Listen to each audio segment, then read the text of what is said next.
வணக்கம் இனிய தமிழ் மக்களே. கடைசி match, the last chance for testing all the experiments, combination, taking the confidence in the T20 world cup நெருங்கிருச்சு. Thiruvananthapuram Greenfield Stadium, அங்கதான் last T20 ஆடுறாங்க. கடைசி சான்ஸ் உங்களுக்கு. எப்படி உங்க காம்பினேஷன்ஸ் எல்லாத்தையும் டெஸ்ட் பண்ண போறீங்க அப்படின்னு. இப்ப திருவனந்தபுரம் அப்படின்னு பாத்தீங்கன்னா, அதான் சொன்னேனே, 5 மேட்ச் அவங்க எப்படி கொடுத்துருக்காங்கன்னா, ஒரு ஸ்லோ பிச்சஸ், மிடில் ஓவர்ஸ்ல பால் கொஞ்சம் சாஃப்ட் ஆயிடும். So they want to take the challenge when we get into the T20 world cup. T20 world கப்ல ரொம்ப ரொம்ப ஈஸி. என்டர்டெயின்மெண்ட் பர்பஸ்க்காக உங்களுக்கு எல்லா வென்யூமே நல்ல கடப்பார கட்டாந்தர பிச்சா தான் கொடுப்பாங்க. என்டர்டெயின்மெண்ட் பர்பஸ்க்காக யாரும் 140 ஒரு டீம் அடிச்சுட்டு அடுத்த டீம் அப்படியே கஷ்டப்பட்டு சேஸ் பண்றதோ இல்ல 140 டிஃபெண்ட் பண்றதோ இந்தியால வேர்ல்டு கப் பாக்கிறதுக்கு யாருக்குமே இன்ட்ரெஸ்ட் கிடையாது. இங்க அவங்கள இந்த மாதிரி ஸ்லோ பிச்சஸ்லாம் டெஸ்ட் பண்ணாங்கன்னா, அதுக்கப்புறம் நல்ல பிளாட்டா நல்ல பேட்டுக்கு வர்ற பிச்சஸ்ல நீங்க ஆடினீங்கன்னா it will always be good. ஏன்னா இந்தியன் பவுலர்ஸுக்கு அந்த ஹை ஸ்கோரிங் பிச்சஸ்ல ப்ளீடிங்கை நிறுத்துறது மற்ற டீம் இருக்கிறவங்களோட போலர்ஸை விட அவங்களுக்கு பெட்டரா தெரியும். ஏன்னா சையத் முஷ்டாக் அலி பாத்தீங்கன்னா ஹை ஸ்கோரிங், ஐபிஎல் பாத்தீங்கன்னா ஹை ஸ்கோரிங். இப்ப நிறைய ஃபாரினர்ஸ் ஆடுறாங்க ஐபிஎல், அதெல்லாம் இல்லைன்னு சொல்ல. இந்த கோர் ஆஃப் இந்தியன் பிளேயர்ஸுக்கு இருக்கிற எக்ஸ்போஷர் உங்களுக்கு இந்த ஹை ஸ்கோரிங் பிக்சர்ஸ்ல கிடைக்கிற மாதிரி மற்ற டீம்ஸுக்கு கிடைக்குது, but not as much as what people think. அதனால அந்த மாதிரி ஒரு 5 வென்யூஸை செலக்ட் பண்ணியிருக்காங்க.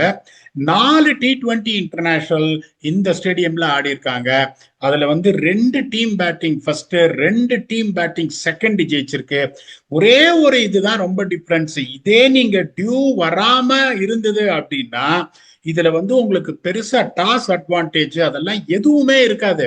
டியூ வர்றதுனால உங்களுக்கு என்ன ஆகுது, அந்த ஸ்பின்னர்ஸோட என்ன சொல்றது ஆதிக்கம், நம்ம எதிர்பார்க்கிற அந்த ஆதிக்கம் டியூ வர்றதுனால கொஞ்சம் லேட்டரான இந்த இன்னிங்ஸ்ல செகண்ட் இன்னிங்ஸ்ல பர்டிகுலர்லி குறைஞ்சிருது. அப்படின்றதுனால உங்களுக்கு இந்த காம்பினேஷன் கரெக்டா செட் பண்றது, ஸ்பின் ஹெவியா நீங்க போனீங்கன்னாலும் if you are bowling second அன்பார்ச்சுனேட்டா அது நல்லிஃபை ஆயிடுது. இப்ப இங்க பாருங்க, 4 மேட்ச்ல 170 average score batting first, 174 average batting second, 172 mean average score. Highest first inning score 235 for 4 India versus Australia in 2023. Highest second inning ஸ்கோரும் அதே மேட்ச் தான் achieved by Australia on a losing cost, 191 for 9 in 2023. Highest சேஸ்ன்னு பாத்தீங்கன்னா 173 for 2 in 18.3 overs. West Indies versus India in 2019. சீமர்ஸோட economy 9.18, ஸ்பின்னர்ஸோட economy 8.87. பெருசா எந்த டிஃபரன்ஸும் கிடையாது. சீமர்ஸ் உங்களுக்கு 56% ஆஃப் தி விக்கெட்ஸ் எடுத்திருக்காங்க, ஸ்பின்னர்ஸ் 44% ஆஃப் தி விக்கெட் எடுத்திருக்காங்க. சீமர்ஸோட economy strike rate 20.6, every 20.6 balls அவங்க விக்கெட் எடுக்கிறாங்க. ஸ்பின்னர்ஸ் 18.4ல விக்கெட் எடுக்கிறாங்க.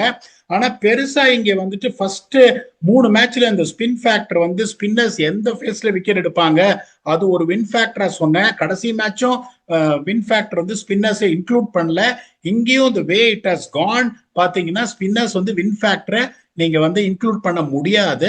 ஸோ இங்கேயும் பாத்தீங்கன்னா டியூ வேற வரும். உங்களுக்கு மீன் ஆவரேஜ் ஸ்கோர் 174ன்னு சொல்றோம், 190 வந்தே ஆகணும். 190 வரலன்னா நீங்க டிஃபெண்ட் பண்றதுக்கான வாய்ப்புகள் ரொம்ப கம்மி.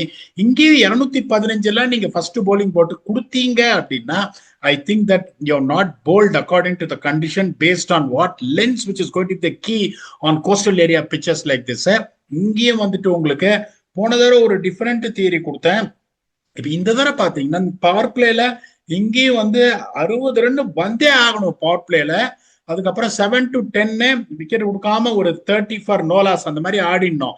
ஃபர்ஸ்ட் 2 விக்கெட் நீங்க கொடுத்தாலும் பரவாயில்ல, இந்த 7 to 10 கரெக்டா ஆடிட்டு 11 to 15ல ஒரு 45 for 2, 9 and over or more than 9 and over, that will take you 10 ஓவர்ல நீங்க சொல்ற மாதிரி உங்களுக்கு 60, அதுக்கப்புறம் உங்களுக்கு ஒரு 30, ஒரு 90 to 95 for 2 அந்த மாதிரி வரீங்க. அதுக்கப்புறம் ஒரு 45 ரன் 45 வச்சுக்கோங்களேன், 9 and over பிட்வீன் 135 to 140. இப்ப 4 விக்கெட்டோட ஒரு செட் பேட்ஸ்மேன் அப்படின்னு வந்தீங்கன்னா அதுக்கப்புறம் 50லேருந்து 55 கண்டிப்பா கடைசி 5 ஓவர்ல வந்துரும். That takes you to 190. இதுல ஃபீல்டிங் லேப்சஸ், அதுக்கப்புறம் இங்க அங்கெங்கே ஒரு ஃபேஸ்ல நீங்க தூபே மாதிரி ஒரு எக்ஸ்ட்ராடனரி ஓவர் நீங்க ஆடினீங்கன்னா you can exceed that by 5 to 10 runs. இந்த தியரி எடுத்து 190 டார்கெட் பண்ணீங்கன்னா you can get a few runs more than 190. நீங்க திருப்பியும் போயிட்டு அங்க போயிட்டு நான் வந்து 250 அடிக்கிறேன் 270 எடுக்கிறேன் அந்த மாதிரி போனீங்கன்னா தான் there is a chance that you might fall out. இங்க வின் ஃபேக்டர் உங்களுக்கு என்னன்னா, திருப்பியும் போன தடவை சொன்ன போலிங்ல அதே தான், that is going to be 1 to 6. First 6 ஓவர்ஸ்ல ஃபாஸ்ட் போலர்ஸ் வந்து கேமுக்கு வந்திருக்காங்க, அதுல எந்த சந்தேகமும் கிடையாது. South Africa bowled India bowl South Africa out for 110 in one of the games. அந்த பவர் பிளேலே வந்து சரக்குன்னு விக்கெட் எடுத்துறாங்க தீபக் சஹர் அவங்க எல்லாம், இப்ப ரிமெம்பர் இட் ரைட். ஸோ உங்களுக்கு இந்த ஃபர்ஸ்ட் 6 ஓவர்ஸ்ல fast bowlers if they create some damage ஏர்லியான அந்த ஸ்பின்னர்ஸ் வந்து அதுக்கப்புறம் 7 ஓவர்ஸ்ல இருந்து எடுத்துட்டு வரதுக்கு உங்களுக்கு நல்லா இருக்கும். ஃபர்ஸ்ட் 6 ஓவர்ஸ்ல நீங்க ரன்னை கொடுத்துட்டீங்க அப்படின்னா yes, spinners will have a little bit of a hold in the old ball, அதுல எந்த சந்தேகமும் கிடையாது.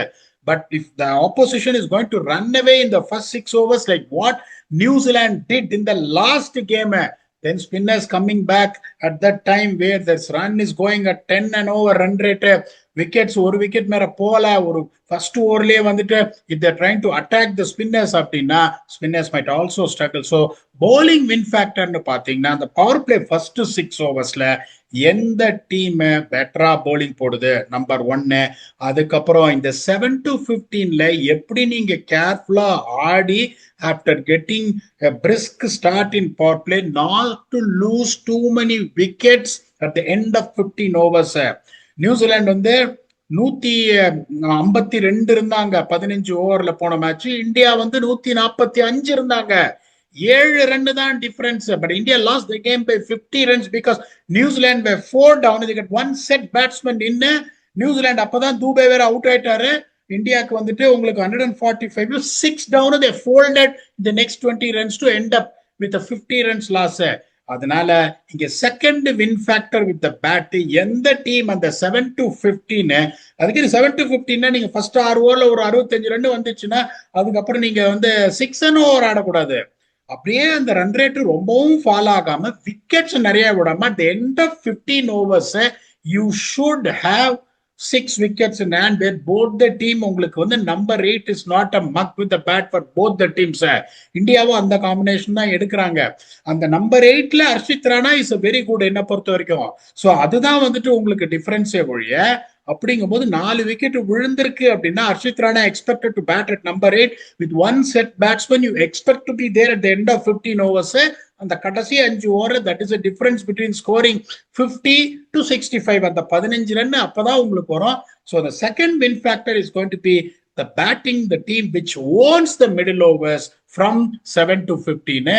இதுதான் வந்து 2 வின் ஃபேக்டர். இது எந்த டீம் வந்து டிக் பண்றாங்களோ they have a very good chance of winning. இப்ப இந்தியா அப்படின்னு பாத்தீங்கன்னா இஷான் கிஷன் slight niggle அப்படின்னாங்க. It is not a big problem for Ishan Kishan. So he is expected to be in line to get his place back on the 5th T20 is what has been told. அதனால Ishan Kishan will definitely come back in place of one bowler. அதுல எந்த சந்தேகம் கிடையாது. India test பண்ணாங்க அவங்களோட resources. நான் ஒரு batsman ஷார்ட்டா போறேன், ஹர்ஷித் ராணா முன்னாடி வந்து ஆடுறாரு, நான் என்ன பண்றேன் அப்படின்னு. Not worried about losing and we should also not worried about losing that particular game after sealing the series 3-0 in 3 games. அப்படிங்கும்போது that was one experiment India did. அது ஃபெயில்டுன்னு சொல்லக்கூடாது after winning the series. So இந்தியாவோட playing 11 எப்படி இருக்கும் அப்படின்னு பார்த்தீங்கன்னா Abhishek Sharma is going to open with Sanju Samson, followed by Ishan Kishan who's going to expect to take a spot at number 3 after recovering from the slight niggle சொன்னாங்க, வந்துருவாரு. 4 உங்களுக்கு captain Suryakumar Yadav, followed by Hardik Pandya, Shivam Dube, Rinku Singh, Harshit Rana, Kuldeep Yadav, Jasprit Singh Bumrah and Varun Chakravarti. Varun Chakravarti இந்த match நீங்க திருப்பி கொண்டு வந்தே ஆகணும். You need to get your first time combination what you feel is going to be right. அதுல ஒரே ஒரு change தான் சொன்னேன் உங்களுக்கு. ஹர்ஷதீப் சிங் வந்தா ராணா வெளியில போவாரு, அதுக்கப்புறம் குல்தீப் வெளியில போவாரு, அக்ஷர் வந்து உள்ள வருவாரு டு பேட் அட் நம்பர் 8ன்னு. ஸோ அந்த டெம்ப்ளேட் வந்து இந்தியாவுக்கு சேஞ்ச் ஆக போறது இல்லை. ஸோ அதுல வந்து உங்களுக்கு எந்த சந்தேகமும் கிடையாது. இது வந்து this is a golden opportunity really for Sanju Samson to step up. இது இங்கதான் வந்து is going to send a message to the selectors that is still a skilled player, is still the player who can win கேம்ஸ்னு. Unfortunately இந்த மேட்சும் ஒரு பெரிய score Sanju Samson கிட்ட இருந்து வரல அப்படின்னா கில்லுக்கு நம்ம எல்லாம் என்ன சொன்னோமோ அதே தான் நியாயப்படி இவருக்கும் சொல்லணும். Okay, it's an absolute bottom line. ஏன்னா இங்க வந்து இந்த ஹோல் இது இம்பார்ட்டன்ஸ் என்ன, இந்தியா ஜெயிக்கணும். It not about the individuals. நீங்க ஐபிஎல்லே பாத்தீங்கன்னாலும் ஒரு பஞ்சாப் கிங்ஸா இருக்கட்டும், ஒரு டெல்லி கேபிட்டல்ஸா இருக்கட்டும், அந்த ஃபேன்ஸுக்கு வந்துட்டு the team has to win rather than individuals performing. எல்லாருக்கும் மேட் ஃபேன்ஸ் இருப்பாங்க, எல்லா பிளேயருக்கும் மேட் ஃபேன்ஸ் இருப்பாங்க, இந்த பெரிய லெவல்ல ஆடுறாங்க இல்லைன்னு சொல்ல, but not at the interest of the team. So this is one more chance that is coming Sanju Samson's way for him to show that he is skilled. He is skilled, அதுல எந்த சந்தேகமும் கிடையாது. But those skills has to be backed up by performances. பாப்போம் அவர் வந்து எப்படி வந்து இந்த சேலஞ்சை எடுத்துக்கிறாரு. தைரியமா போயிட்டு ஓகே எனக்கு ஆல்மோஸ்ட் இது கடைசி மேட்ச் மாதிரி தெரியுது, ஒருவேளை திலக் வர்மா வந்தா என்னை டிராப் பண்ண சான்ஸ் இருக்கு, நான் பழைய மாதிரி அதெல்லாம் மனசுல எடுத்துக்காம I am going to play by natural game அப்படின்னு ஆடி சக்சஸ் ஆறாரா இல்லையா அப்படின்றத பார்த்தாதான் தெரியும். Finn Allen is definitely expected to play this game. ஏன்னா அவங்களும் they also want to have the right combination going in to set the ball rolling before the actual challenge starts. So அவங்க என்ன பண்ணுவாங்கன்னா எக்ஸ்பெக்டட்லி உங்களுக்கு என்ன பண்ணுவாங்க, இந்த டாப் 5 பீஃப் அப் வச்சுட்டு மார்க் சாப்மன் இஸ் நான் ரொம்ப ஹையா ரேட் பண்ணுவேன், பட் அவங்க அப்படிதான் போவாங்க. Devon Conway is going to open with Finn Allen. Number 3 is going to be Tim Seifert. Number 4 Rachin Ravindra. 5 Daryl Mitchell. 6 Glenn Phillips. அதுக்கப்புறம் வந்துட்டு உங்களுக்கு 7ல there is a chance I may bring Jimmy Neesham in place of Zachary Fuchs. அதுக்கப்புறம் 8 is going to be Santner, Matt Henry, Jacob Duffy and Ish Sodhi. இப்படிதான் அவங்க போவாங்க. ஏன்னா அவங்க எப்படி பாக்குறாங்க அப்படின்னா even though they can get support from Glenn Phillips as a part-time spinner, Rachin Ravindra as a part-time spinner which he has not bowled for New Zealand of late in many of the games, even though he is also able spinner, கொஞ்சம் help இருந்ததுன்னா 2 over கூட அவர் போட்டுடலாம், அவ்வளவு மோசமா கிடையாது. ஒரு சில T20 global leaks எல்லாம் விக்கெட்லாம் எடுத்து கொடுத்துருக்காரு அவரு. அவர் இருந்தாலும் அவங்க எப்படி யோசிக்கிறாங்க, இல்ல எனக்கு வந்துட்டு Ish Sodhi is going to be my second premium spinner along with the captain Mitch Santner. I want option of the ட்ரெஸ் ஸ்பின் அப்படின்னு அந்த ஒரு ஃபிளிப்பர் வேற இப்ப போடுறாரு அவரு. நான் பாக்கிறதுக்கு நல்லா இருக்கு. Just develop the trade actually. அவர் வந்து ஒரு விக்கெட் டேக்கிங் போலர். கொஞ்சம் ரன்னு போனாலும் பாத்தீங்கன்னா if Santner is getting back to his elements, you need to guy like Ish Sodhi to partner up on the other side to get wickets. அதனால அவங்க இப்படிதான் போவாங்க. இவங்களோட பேட்டிங் லைன் இப்ப பாத்தீங்கன்னாலும் இந்த பிளேயிங் லெவன் ஆடினாங்கன்னா it looks very good. Conway, Finn Allen, Tim Seifert, Rachin Ravindra, Daryl Mitchell, Glenn Phillips, Jimmy Neesham, Mitchell Santner அப்படிங்கும் போது the batting lineup looks very good for me, to be very honest. Where Santner comes at number 8, நம்ம சொல்றேன் இந்த காம்பினேஷன்ல Santner is more than capable to be batting at number 8 in my humble opinion, to be very honest with you. சரி, இப்போ இங்க வந்து win factor பத்தி சொல்லிருக்கோம். the first 6 overs அப்படின்னு பாத்தீங்கன்னா மேட் ஹென்றி வந்து given a breakthrough all the time. ஒரு மாதிரி ஒரு கன்னிங் போலர், பவர் பிளேக்கு மேட் ஃபார் அப்படின்னு சொல்லலாம். மேட் ஹென்ரிய ரொம்ப ஸ்கில்ஃபுல், எப்படி வந்து ஒரு விக்கெட் பிரேக் த்ரூ கொடுத்துருவாரு. Is very very good Matt Henry. Jacob Duffy பத்தி நான் சொல்லணுன்ற அவசியம் இல்லை, அவளும் ரொம்ப நல்லா போட்டுட்டு இருக்காரு. அவங்க அப்படிதான் போவாங்க அப்படின்னு நான் நினைக்கிறேன். Or also Foulkes might get one more game. நீஷமும் அப்படி இப்படி அது போட்டு இது பண்ணிடுவாரு, அதுல எந்த சந்தேகம் கிடையாது. Matt Henry is not a great death bowler. Good chance Matt Henry might bowl 3 overs. அவங்களுக்கும் தெரியும் இந்தியா மாதிரி ஒரு டீமை நீங்க தோக்கடிக்கணும்னா பவர் பிளேல இந்த டென்ட்டை பண்ணியே ஆகணும். இந்தியாவில நீங்க பவர் பிளே ஒரு விக்கெட்லாம் நீங்க கூட ஒரு 65 for 1 எல்லாம் 6 over வந்துட்டாங்கன்னா உங்களுக்கு வந்து ரவுண்டு கட்டிடுவாங்க அதுக்கப்புறம். அதனால there is a good chance that Matt Henry might bowl 3 overs here. இங்க seamers have always come into the picture in the first 6 overs.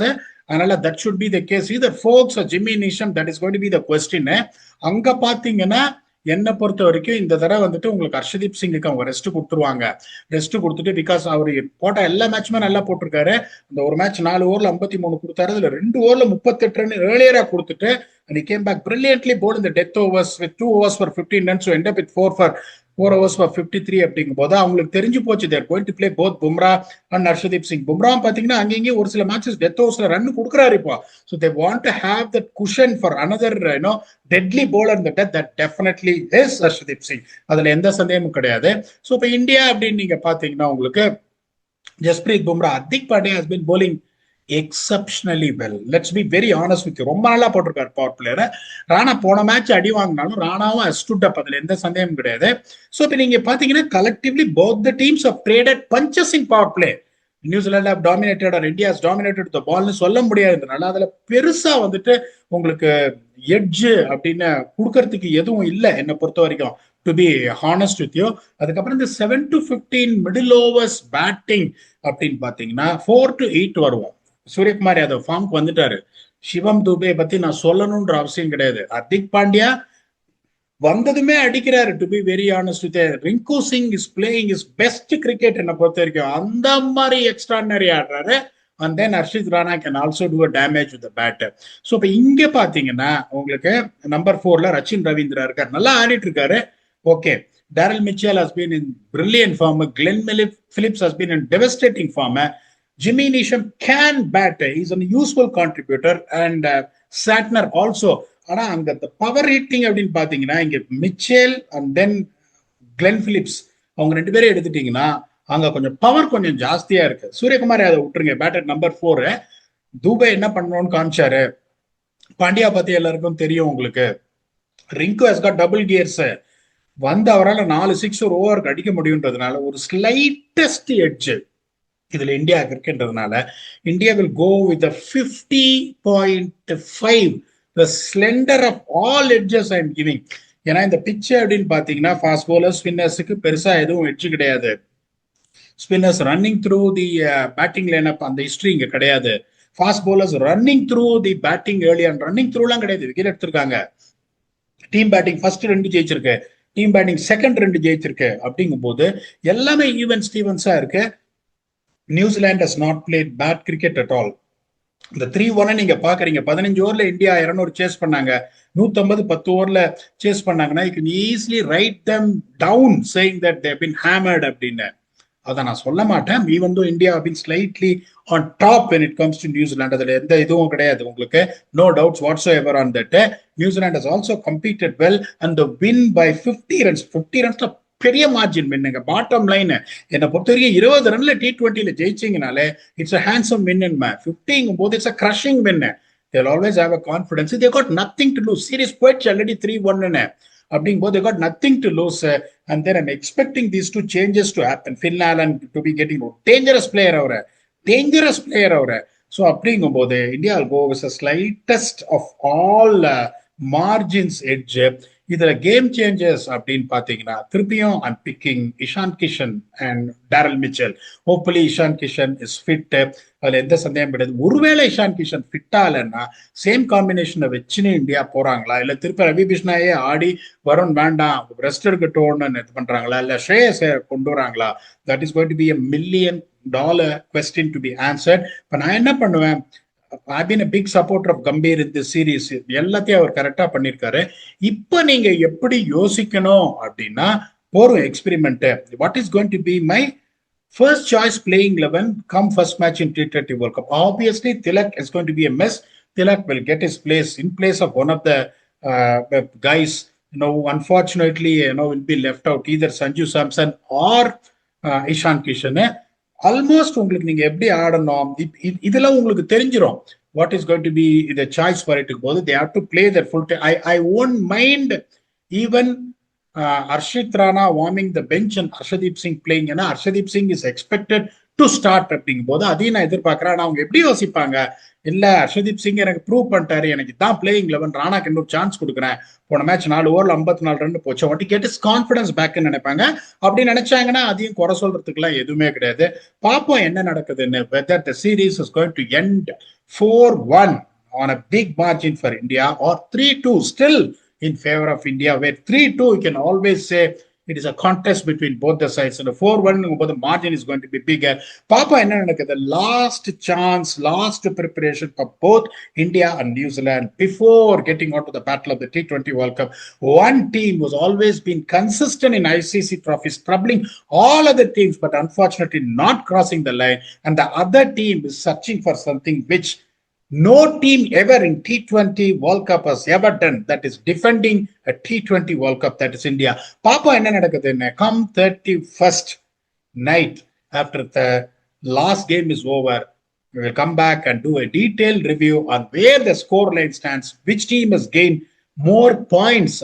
Points na enna in terms of the soul searching of playing 11 combination, how they are settled up in. Come back and do a review on 31st night after the series is concluded. Until then, from your favorite channel, P Dog Speaks, thanks a lot and bye bye.